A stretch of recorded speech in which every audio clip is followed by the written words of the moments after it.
काफ़ी वर्षों से अध्ययन व अध्यापन में जुटी हुई हूँ।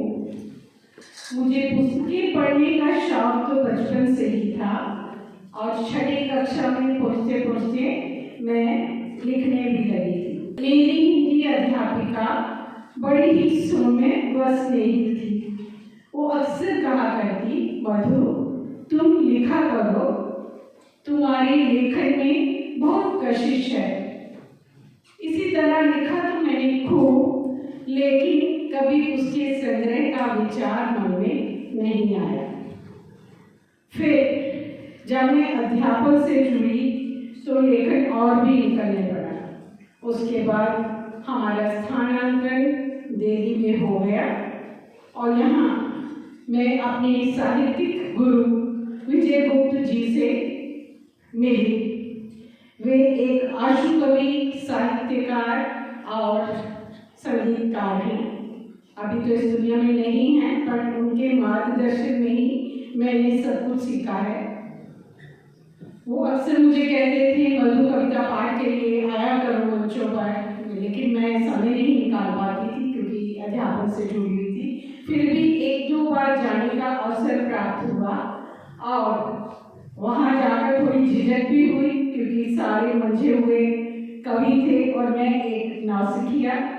लेकिन फिर भी जब मैंने प्रयास किया और कविता कही तो सबने खूब प्रशंसा की और इस प्रकार मेरा लेखन में रुचि और भी बढ़ गई।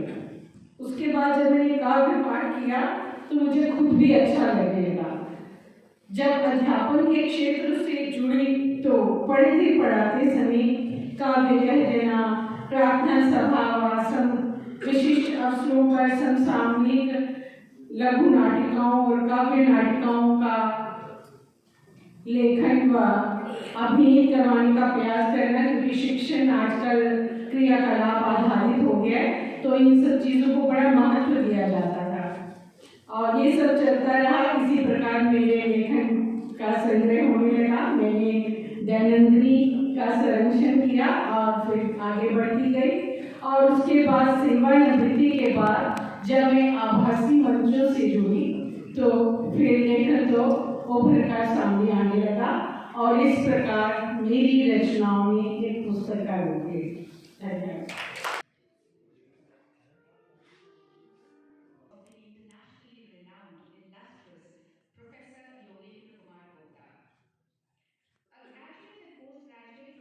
टेक वन अब आपके व्हाट्सएप पर। व्हाट्सएप करिए hi 9728253663 पर।